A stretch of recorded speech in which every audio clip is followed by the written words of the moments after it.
President Biden recently announced that he is going to forgive $10,000 in student loans for anyone making less than $125,000 a year. Wyatt Eichholz, Senior Campus Correspondent for Campus Reform, recently wrote an op-ed that forgiving student debt is not going to incentivize hard work. I'm Kate Herzl, and you're watching Hot Take.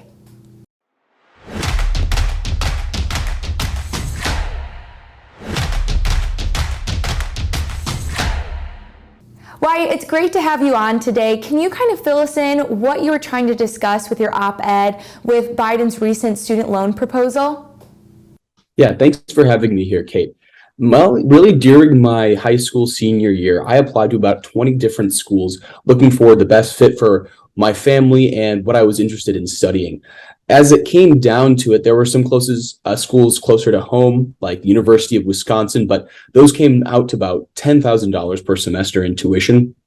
Ultimately, the decision that I ended up making was a school 14 hours away, the University of Alabama, because in addition to having a fantastic football team, they also had some really great scholarship packages, which gave me the opportunity to pursue my major without taking on any debt when I graduated. And so ultimately, at the end of the day, that was the decision that worked best for my schedule and for my family, that also would leave me set up for the future and able to start my life without that burden. And since I've been here, it's been a fantastic opportunity, but that decision, I didn't even consider about University of Alabama until they came to me with an offer of scholarships. It wasn't even on my radar until I realized it was the path towards a better financial future.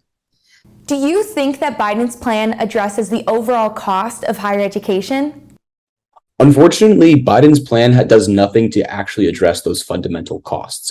We have to look back at what's been driving tuition to increase. If you look on campuses, you see that administrations are ballooning in size. You see that buildings are being spent that cost millions of dollars, and amenities that don't have anything to do with education, with getting a degree, are being constructed to attract students.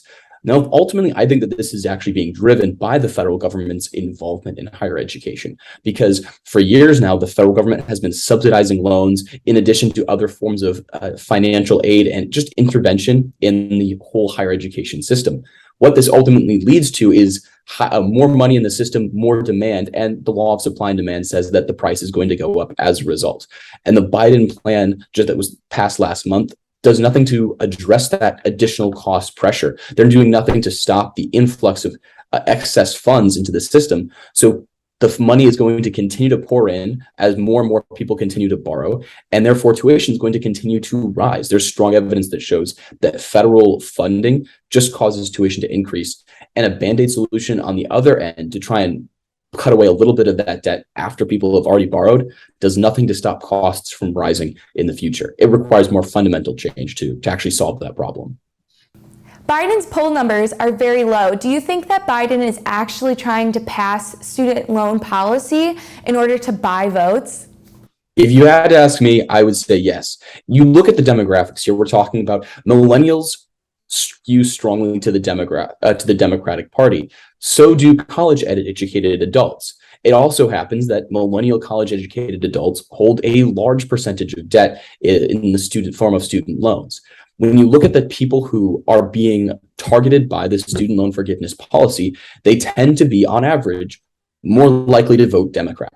So we see a strong correlation there. It's enough to raise questions. Then you look at a recent poll that was taken several months ago, where people straight out said that they would be more likely to vote for Joe Biden and for Democrats if he was to forgive this $10,000 of student loans. So we see that he's basically transferring wealth to a preferred Democratic voting base in order to win their support, so that the Democrat Party and Joe Biden in particular can go into this hotly contested midterm season with some sort of win to show for the past 2 years of Democratic leadership.